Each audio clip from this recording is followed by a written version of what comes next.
Can you summarize what we did last time? Okay, let's go. Alright, last time, what we did was we took a linear program, and what we did was we applied the simplex method, and... You're really not doing Jeffrey Scott I impression. don't do Jeffrey Scott. And Neil, can you do it? No.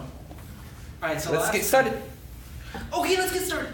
Yeah, that's exactly what I can ask him, I can Skype him. I know, I can Facebook call him if you guys want. Okay. Yeah, me too. Alright, so last time what we did was we solved the linear programming using the simplex method.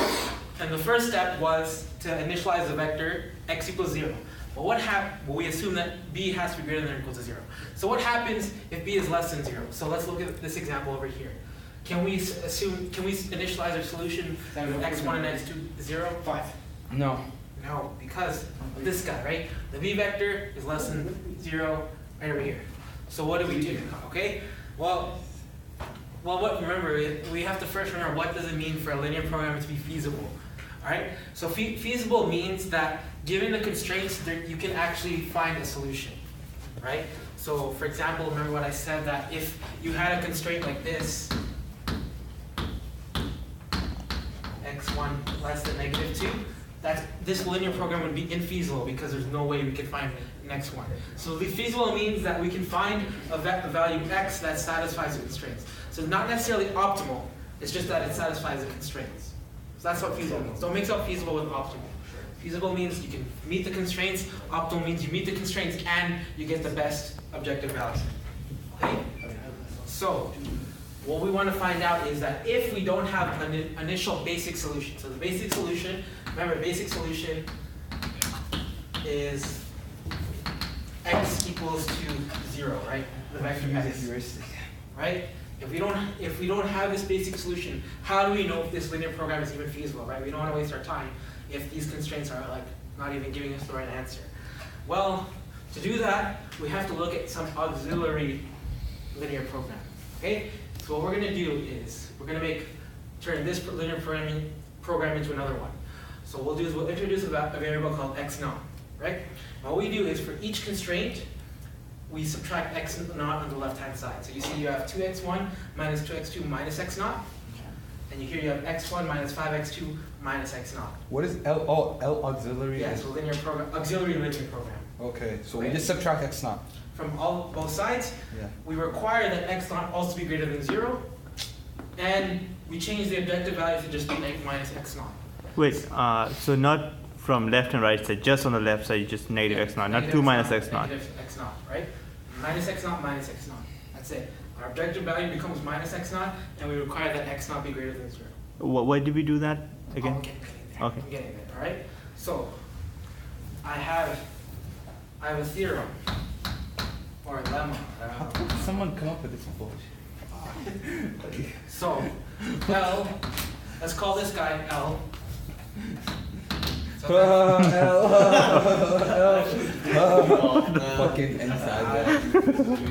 It's really good, man. Did you go to Facebook Messenger and see David Ma posted an L related theme or something? Oh, everything. So, here's our theorem. This L is feasible if and only if the objective value of Lx naught is 0. So this linear program is feasible if and only if I somehow solve this guy, and the value I get is x naught is 0. If I get that, then this guy is feasible.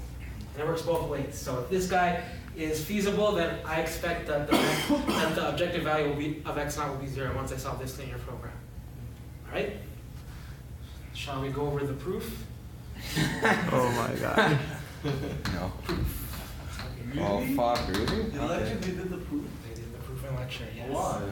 I don't know. Because fuck you, that's why, Okay, and your so grades. let's work in, yeah, don't write it down. You can read the slides, don't write it down. I'm not going to write it down either. I'm going to explain it, okay? So in the proof, right? So let's say we assume the forward direction, right? So we assume that L is feasible, right? So if L is feasible, then there's going to be some x star, which equals to x1 star, x2 star in this case, right? But it can be more. Someone did sit down and invent this. His name is G. Danzig. What a fucking... George Danzig? Yeah. So I guess a genius. So what we do is, so if we assume that L is feasible, there is some x vector, x star, which solves this linear program, which not doesn't solve it, but it is feasible, right? The these x1 star, x2 star meet those constraints. So they're not necessarily optimal, they just meet the constraints of the original linear program, right? Well, if that's the case, then what we'll do is we can just set x naught star, which is the optimal value, which is, we can just set x naught star to be 0. Well, what happens? If x naught star is 0, then if we use the same x1 star and x2 star values we used here, we're definitely going to meet the constraints, right? Because if x is 0, if that guy is 0 and that guy is 0, you get the same exact constraints, right? So if you use the same constraints that were feasible here, they're going to be feasible here if x naught is 0. You guys understand that? Are you sure? No, I'm not sure. Okay. So for example, let's find some constraints. x1, for example, is 0.5. x2 is 0.5 or 1 and 0.5. Does that work? 0.5. Well, let's say you found some value, right? x1, 0.5.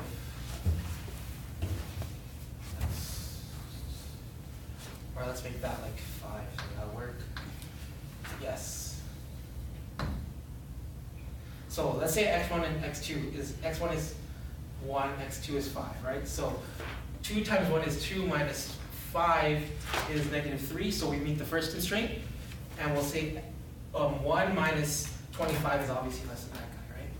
So our x1 star is, so we're just trying to find, we're not trying to find the solution. We're just trying to find a value x that meets these constraints, right? So what we're saying is that if we assume that this guy is feasible, there's some x1 star and x2 star that meet these constraints. So here the constraints happen to be 1 and 5. Right. Now what we're saying is that if we take these x1 and x2 stars, we can bring them here, and we'll also meet the constraints given that x0 is 0 and x0 is 0. Why? Because you get the exact same constraints, right? You'll get these, this is the same thing as that. Yeah. So of course x1 star and x2 star will obviously meet these constraints. You get it now? Yeah. Right. But if we say that x0 star, if x0 star is 0, right, that's the largest it can possibly be, because it can't be, x0 star, x0 can't be negative, right? So if x0 is negative, this max value is either going to be 0 or a negative number. So if x0 is 0, that's the max it can possibly be. So we know that x0 will be the optimal solution for this guy. x0 equals 0 will be the optimal solution, right? You get it? Yeah. You sure, Ahmed? Because it has a negative coefficient, so it Right. cannot be anything Right. more than 0, because then it will be more negative, so it's going to be lower. Exactly. So if L is feasible, we've proven that the objective value of Lx will have to be 0, right? And the other way around is pretty similar. If the objective value of Lx is 0, then that means that these guys is 0, which means that you can use those constraints over here. And it's going to be the same thing, right? So that's how we proved it. So this theorem, what it allows us to do is if we have, for example, that initial linear program, right? What we do is, if we can't set the initial solution to x equals to 0, right? Because of this guy, what we'll do is we're going to solve this linear program first, and whatever values we get from that, if the objective value of x is 0, then we can use the value of x1 and x2 as an initial solution here. You guys get what I'm saying by that? No. I know. Okay, so basically, because of this theorem, right, what we can do is, let's solve this linear program first, right? If we solve this linear program, we're going to get some value x1 star, x2 star, and x0 star, right? Yeah. So after I do the simplex method, I'll get some sort of x0 star, x1 star, x2 star, right? If x0 star is 0, then by this theorem, we know that these x1 star and x2 star will be feasible here. If they're feasible here, we're going to use that as our initial solution. So our initial step, on the first step, we'll set x1 star, x to be x1 star and x2 star, right? So once we solve this guy, if x0 star is 0, we're going to use the values of x1 star and x2 star as our initial starting point in the simplex method, instead of 0 and 0.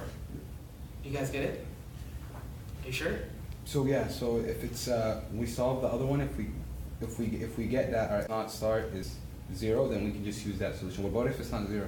If it's not 0, then what happens is that this linear program is infeasible, meaning that there's no x1 and x2 in the original linear program that will meet these constraints, Oh. right? You guys get that? So if we solve this linear program and the objective value was like say -4, then that means that this guy, it's baiting you. There's no actual solution here. Yes. Right? Only if this guy is 0. Huh? So the inverse of that. Yeah, it's an if and only if, so it works both ways. Oh yeah, so if there's no, yeah, that's how it works. If this is not true, then that's not true. That's just logic. So if this is not true, that's not true. Okay? So how do we do that? So how do we find x1 star and x2 star? Well, what we do is, to do that, let's say we have, so this is we have to solve the auxiliary program, right? But how do we solve this guy if we can't use x not equals 0, x1 equals 0, x2 equals 0, all right? What we do is we let x not be that pivot variable as I was talking about, right? So what we'll do is we find the minimum b value here, right? And what we do is we solve for x naught. So in this case, the minimum v value is -4, right? So in this case, x naught then becomes -4. No, it becomes 4 plus x1 minus 5x2, right? So we do that, and then see our z value, our initial z value was minus x naught, right? And then we have another guy, let's say x3, which is equal to 2x, which is equal to 2 minus 2x1 minus x2 minus x naught, right? So I'm just converting that to slack form, right? I took that guy, converted it to slack form. I have another variable called x3, which is this guy. And now what I did was I took the b value, which was minimum. In this case, it was -4. I solved for x naught, right? So x naught becomes this guy, right? What if you have multiple Yeah, so if the b values are negative, like for example, this was -2, Yeah. you just take the lowest one, so Okay. it would be -4. Let's see, solve this guy, which becomes 4 minus 0. Then we get that same value as x1 star. I kind of fucked up recording the video. I forgot to turn off my Bluetooth connection to the device, so I hope his voice reached my mic here. Oh. Yeah. I was about to charge Selection $5 for the subscription video. $5. I'll send you my Can you not sleep e-transfer. in lecture, please?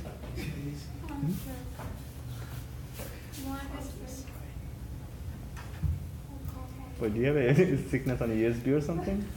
I'm actually like, yo, this is I'm sick fucking. of the environment. You're sick and tired of Sammy? I dropped it. It looks beautiful, my course, not my timetable. No. It's just 3 lectures. You don't go to tutorials anyways. It should already look the This same. just still looks empty. You know what would be most empty? If I just drop CP4. Why do you like this shit, you know?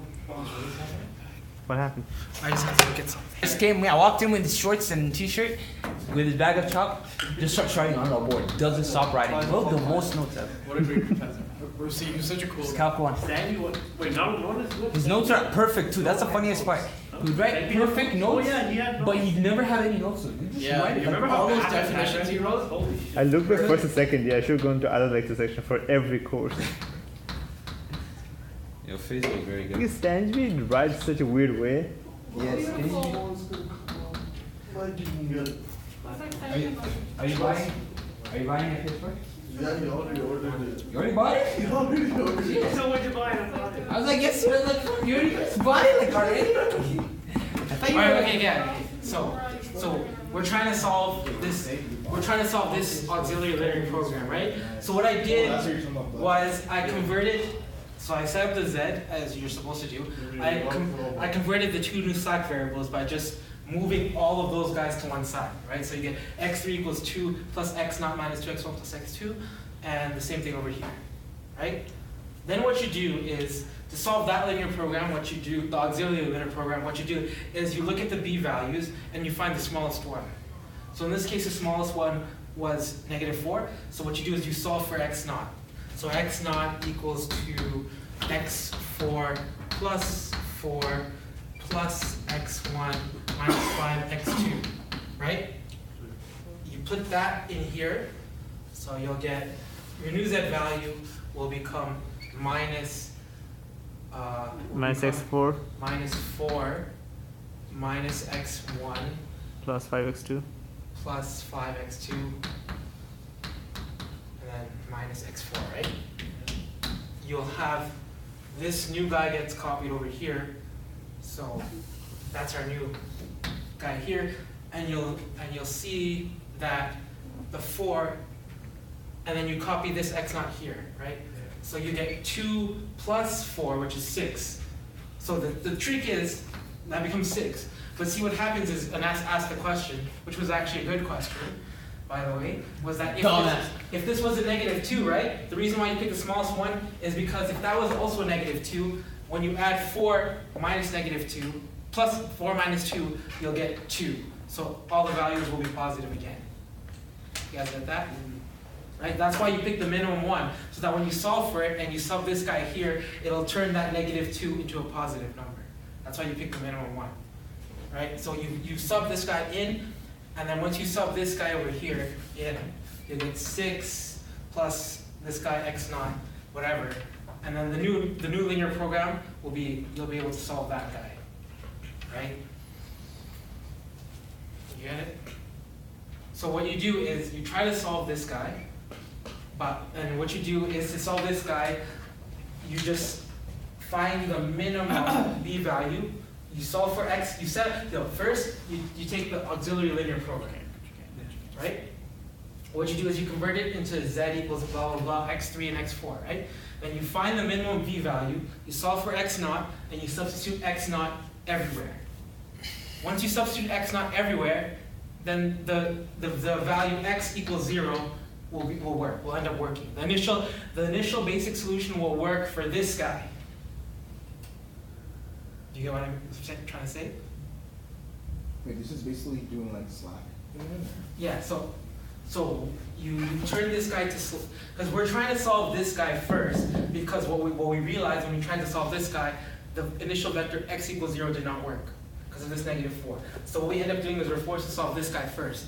But if we're forced to solve this guy first, we still can't use x equals 0, right? Because we still have this -4 here. So what we do is we find the minimum b value, we solve for x naught, and then when we replace x naught here and here, what you'll end up seeing is that the value x equals 0 will actually end up working. Then you apply the simplex method, and you'll get these guys. And if you get x equals 0, then that means that you can find these. Then that means that you can set the new x1 star and x2 star over here. But the x1 star and x2 star won't be correct necessarily for the above. They'll be feasible. They'll meet the constraints, but they won't be optimal. Optimal. Necessarily optimal. Yeah. Right? So the whole point of doing this is to find the values x1 star and x2 star that we can start off with, right? Because in the simplex method, we need to start at something, right? So we find this to find a starting point here.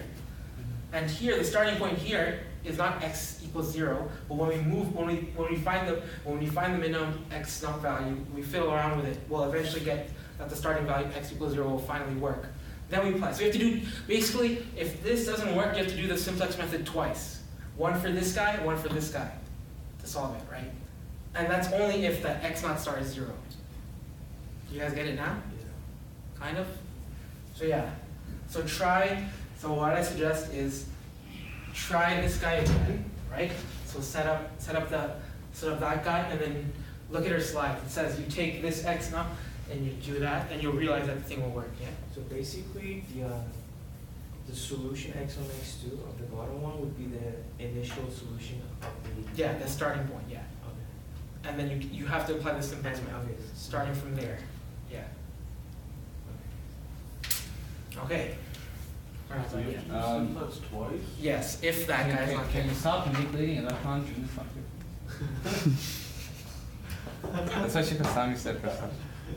Is that This course is about the art of manipulating electrons. But please, I don't want any of you to SP. Alright, we have like 5 minutes left, so we're gonna do the last 10 slides in 5 minutes. Wow. That's some poor panic. Didn't Brian say he was gonna come? Told him, and then he texted Dexter. I don't know what he texted Dexter though. What did you tell him, Dexter? He said, yo, are we, he said, are I you told teaching him- this course? I'm like, yeah, yo, you gotta teach the course to keep these guys in the course. And he's not here, so I guess. Man's dropping the course too. I guess. No. Okay, let's go back to the original. Yo, he basically graduated. He got his iron ring. He's done. Yeah. What did he do? No, okay, he's Let's go. graduating coming like now in the summer, so that's why I got his iron ring now. This semester is last semester, right? No, he has one more like summer. He has to do a thesis. Summer thesis. Doesn't he already have like a How the heck would you do summer thesis and Microsoft at the same time? Is he major in CS? Yeah. And biocon. Shouldn't you already know all this then?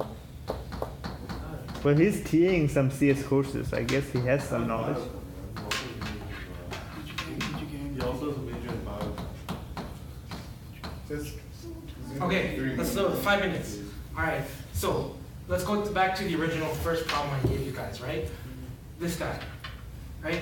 So the optimal solution is when x1 is 100, x2 is 300, and the objective value is 1900, right? So our task now is to prove, how do we prove this works? How do we prove that this is the optimal value? Okay. What's the value of?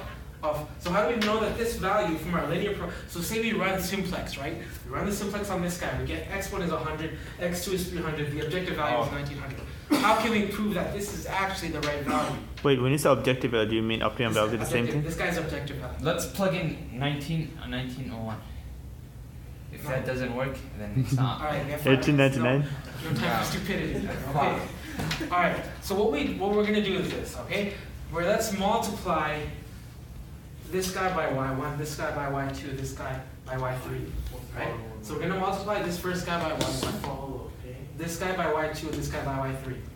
And then we're gonna add them together, right? So what we're gonna do is this, y1 x1 plus y2 x2 plus y3 x1 plus x2, right?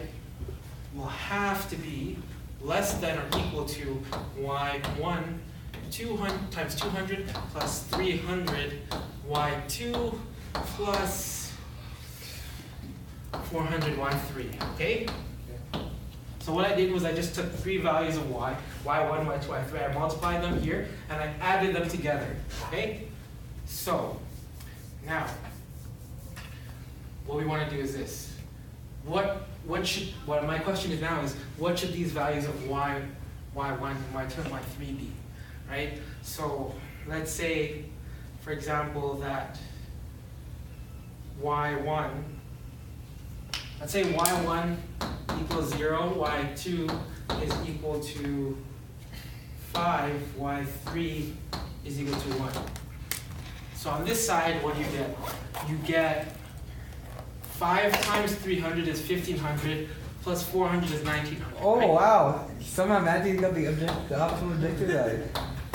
1900, right? On this side, what do you get? You get y1 is 0, y2 is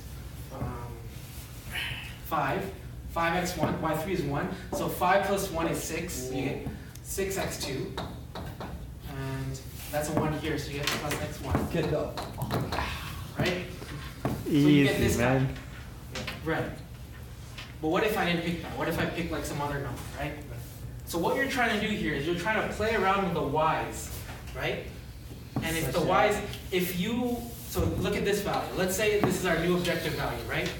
Yeah. So this looks like a linear program, right? This looks like a linear program itself. What we're trying to do is, if we can bound, this is our objective value, right? If we can bound it, if the lowest it can be is 1900, then we know 1900 is the right answer, right? So remember, we Wait, picked, you mean greatest it could be 1900 or lowest it could be? oh yeah, the greatest. Good job, man. So, That's it. I'm dropping the course. so I have enough. if we take this objective value, right, and we bound it by 1900, so it can't be more than 1900, or it can't be, like it can't be as more than 1900, then the objective value is 1900, right? So if I picked, for example, let's see on the slides, if I pick the values of 1, 6, and 1, right?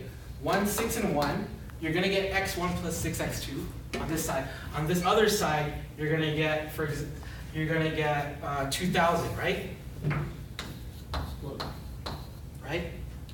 So what we're trying to do, we're trying to minimize this guy, this objective value, given that we want y1, given that we want y1 plus, given that we want y1 plus y3 to equal to 1, and we want y2 Plus plus y3 equal to 6. to equal to 6. If it's 161, Huh? if it's 161, I don't think you will get x1 plus 6x. Okay, my bad, 0. That was on the slide. Yeah, so what do we want? We want y1 plus, so I'm looking at the coefficients now. y1 plus y3 to be 1, right? And y2 plus y3, because those are the coefficients in front of x2, to be equal to 6, right? And then what do we want to do? We want to minimize this guy, right? What is that? It's another linear program, right? We're trying to minimize this guy given these constraints. That's another linear program itself. So to check whether the solution of a linear program is correct, we use a linear program. Yes. So Magic. a couple of notes first is that this guy, it doesn't have to be equal. It has to be at least greater than or equal to. So you get at least 2 constraints here, right? And this guy you're trying to minimize. So instead of equals to, it has to be at least greater than or equal to, right? So as you're correct, we want to prove if this guy is optimal, we have to solve another linear program. If the objective value of this linear program is the same as the objective value of this guy, then it's optimal. Wait, is it like infinite loop? For that one we prove another linear program. No, but and to for prove that one it- another. no, but to prove this guy, you're gonna have to prove that guy, right? So what happens is that this linear program is a dual of that one. That's what we call it, right? So this program, y1 plus y3 is greater than 1, y2 plus y3 is greater than 6. Minimize this is the dual of this one, right? So I'll give you a general form, okay? Real quick, Recipe? the general form. Okay, so we have, Come on. this is what we call the primal linear program, right? Is the standard form you've seen before, max CTX, AX is less than B, and X is greater than 0. That's a primal. To prove this, we have to look at the dual. The dual is kind of what I was trying to do here, right? You're trying to find the min of Y transpose B, and we want that Y transpose A be greater than C transpose, and we want that Y be greater than 0, right? Which is basically taking this linear program and making it that one. So this is the primal, this is the dual. You saw both of them, if they give the same objective value, then the one here is optimal. All right, you guys get that? And I think that's more or less it for this. And there are a couple more examples.